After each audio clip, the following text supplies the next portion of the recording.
Hello everyone, welcome to my channel fact about visa and countries. My name is Amit Barot. Australia में अभी approximately 7,13,000 students enrolled है। ये अभी तक का सबसे हाईएस्ट नंबर है और आने वाले इंटेक्स में ये और भी बढ़ेगा।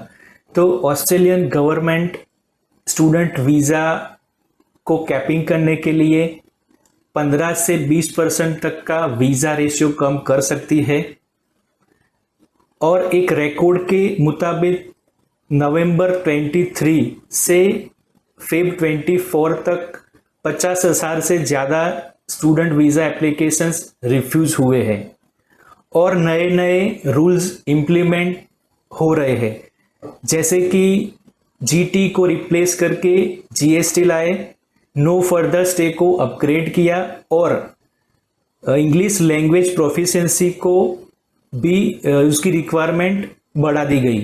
तो मैं आपको बता दूं कि कैसी वीज़ा एप्लीकेशंस रिफ्यूज़ हो रही है, जिसमें सबसे पहले है इंग्लिश लैंग्वेज प्रोफिशिएंसी स्कोर कम है, वर्क एक्सपीरियंस डॉक्यूमेंट्स और लोन लेटर डॉक्यूमेंट्स वेरीफाइबल नहीं है, आपका एजुकेशन और वर्क एक्सपीरियंस डॉक्यूमेंट्स में 3 महीने से ज़्यादा की गैप है, आफ्टर 12th 10 महीने से ज़्यादा की गैप है, स्टूडेंट्स जॉब कर रहे हैं पर सैलरी उनकी कैश में आती है, आईटीआर से इन सोर्स ऑफ इनकम और फंड्स मैच नहीं हो रहे हैं और आपकी होम कंट्री में स्ट्रॉन्ग टाइज नहीं है।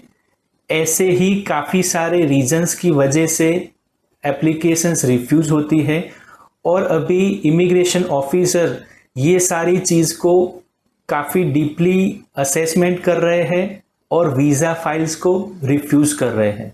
तो फ्रेंड्स, मैं आज आपके रिफ्यूज़ल चांसेस को कम और अप्रूवल चांसेस को इंक्रीज़ करने के लिए कुछ टिप्स देना चाहता हूँ, जिसमें फर्स्ट नंबर पे है, अगर आप सिंगल एप्लीकेंट हो तो आपके स्पॉन्सर का 38 to 40 लाख फंड जो कि 3 महीने से ज़्यादा ओल्ड होना चाहिए और ये सिर्फ और सिर्फ नेशनलाइज बैंक में हो, इसमें चाहे फिर एफडी हो या सेविंग अकाउंट हो, ये दोनों ही चलेगा।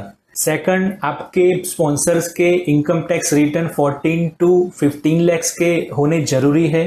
थर्ड, आप 12th के बाद बैचलर या डिप्लोमा करने जा रहे हो तो 9th मंथ से ज़्यादा की गैप ना हो और आप मास्टर करने जा रहे हो और जॉब कर रहे हो तो आपका लास्ट एजुकेशन और वर्क एक्सपीरियंस के बीच में 3 महीने से ज़्यादा की गैप ना हो। फोर्थ एंड इम्पोर्टेंट, आप जॉब कर रहे हो तो आपकी सैलरी आपके सैलरी अकाउंट में क्रेडिट होनी चाहिए, ना कि कैश में। एंड एज पर सैलरी आपका आईटीआर फाइल होना जरूरी है। अब बात करते हैं जो स्टूडेंट्स विद स्पाउस जाना चाहते हैं, तो जिसमें सबसे पहले जरूरी है आपके मैरिज को 1 साल से ज़्यादा का टाइम हुआ होना चाहिए, आपका स्पाउस मिनिमम बैचलर एजुकेटेड होना चाहिए, आपके मैरिज के फोटोग्राफ्स कंपलसरी है तो वो चाहिए ही चाहिए। और फंड की बात करें तो 50 to 55 लाख फंड की रिक्वायरमेंट है और आपके स्पॉन्सर्स के आईटीआर अबव 18 लाख होने चाहिए और बाकी की जो सारी रिक्वायरमेंट्स है वो सेम रहेगी जो मैंने आपको पहले बता दिया है। अभी आप सोच रहे होंगे कि इतना सारा फंड्स और आईटीआर कैसे मैनेज होंगे, तो आप आपके फैमिली में से अंकल आंटी, मैटरनल अंकल, आपके ग्रैंड पेरेंट्स, आपके पेरेंट्स इन लो, इन सब के स्पॉन्सर लेके आप फंड्स और आईटीआर उनका शो कर सकते हैं।